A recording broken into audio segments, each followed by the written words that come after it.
Baik, kembali lagi di Apa Kabar Indonesia Pagi, masih dengan Pak Maulana Yusran dan juga Bang Doa Badai Holo atau Bang Badai. Bang Badai, saya ingin mengkonfirmasi nih, yang tadi disampaikan oleh Pak Maulana. Dalam hari ini adalah teman-teman di PHRI, pelaku usaha hotel, kafe, restoran ya. Mereka ini kalau dikatakan ditagih, ya ditagih. Dan mereka juga membayar.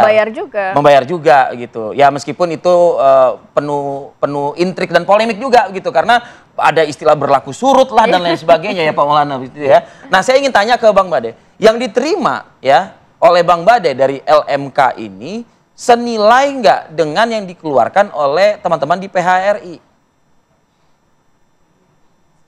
Iya, tadi kan saya sudah menjelaskan ya bahwa di tahun 2024 aja saya cuma dapat 494.000. Belum lagi di tahun-tahun sebelumnya. Di tahun-tahun sebelumnya itu memang agak fluktuatif ya. Jadi kadang-kadang saya terima 800, kadang-kadang saya terima 1 juta, tiba-tiba surut lagi menjadi 300, 400. Jadi sebenarnya gini, kalau pemakaian lagu itu kan tergantung eksploitasi ya, Mas ya, Mbak ya. Jadi yang benar itu adalah tergantung eksploitasinya sejauh apa. Misalkan lagu saya banyak diputar di mana-mana, ya udah pasti asumsi misalkan 1.000 kafe.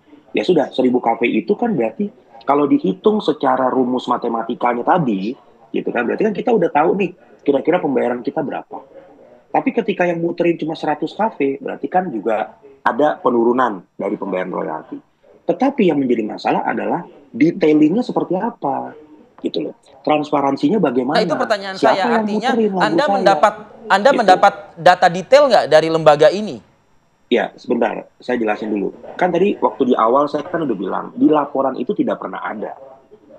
Ya, pembayaran itu asalnya dari mana? Gitu. Jadi, makanya saya bilang bahwa saya nggak tahu lagu saya ini diputerin dan dimainkan di mana. Tiba-tiba keluar angka seperti itu. Nah, bukan hanya saya aja, banyak beberapa pencipta-pencipta lagu, contohnya misalkan Piyu Padi, Bambino, dan segala macamnya. Ya, mereka juga begitu sama. Nah, ketika dikonfirmasi kepada yang bersangkutan bahwa ya mereka memang melakukan penagihan itu seperti apa yang dilakukan secara manual saja. Kalau logikanya secara manual adalah siapa yang lapor itu yang didata dong berarti. Waduh, Ya dong. boncos Ya bisa kan kalau tuh. sistemnya digital, kalau sistemnya semuanya online, kan orang semua tinggal mengaplikasikan apa yang ada dalam online tersebut. Semua submit pendaftaran di situ. Ya, semua membuat sistem dengan payment gateway yang ada di situ. Artinya tidak ada dalam tanda kutip tidak ada dugaan penyelewengan di sini. Gitu. Jadi kami berharap bahwa ya sudahlah, sistem seperti ini jangan dipertahankan karena ini tidak menghidupi pencipta lagu. Tidak juga menghidupi industrinya. Seperti tadi Pak Maulana bilang, semakin banyak. Bang Badai. Kenapa? Ya. Ya, Bang Badai. Contoh online yang Anda harapkan ini kan adalah masukan ya, masukan dari kondisi manual yang saat ini. Nah, online yang implementasi online yang Anda maksudkan ini gimana? Apakah memang peran aktif masyarakat dalam hal ini PHRI, IO dan lain-lain gitu? Maksudnya seperti itu? Nah, jadi begini, kalau saya kan sebagai Sekjen Aksi, ya, Asosiasi Komposer seluruh Indonesia, kami memang sedang menyiapkan sistem digital direct licensing, di mana semuanya berbasis aplikasi, tinggal nanti bekerja sama dengan PHRI contohnya, ya. Lalu di situ ada artis manajemen yang menjamin kepercayaan pencipta, ada IO yang submit juga pendaftaran izin usahanya di situ, ada sistem kontrak digital, di mana nanti semua ketika memakai lagu di hotel, di bar, di panggung, itu akan membayar secara real time kepada pencipta. Jadi tidak perlu lagi menunggu 3 bulan, 6 bulan, setahun untuk di-report.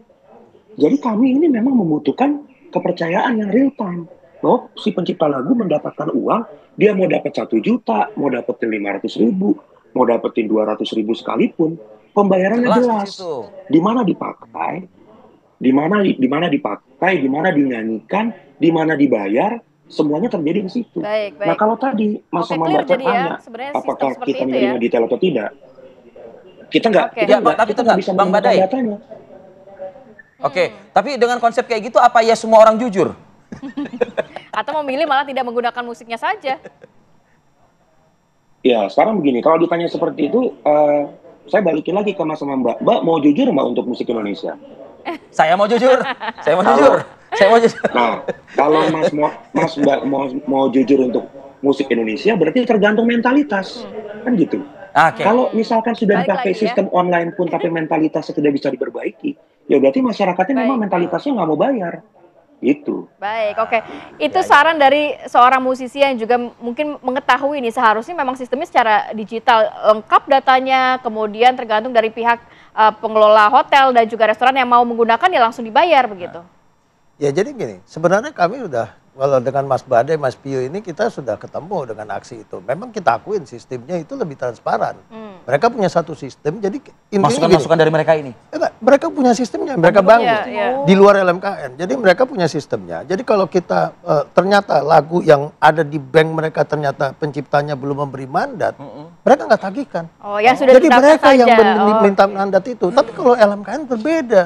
Tanpa pemberi mandat pun dia bisa narik royalti, kan sisi blanket ini yang jadi masalah gitu loh. Ini kan tidak fair.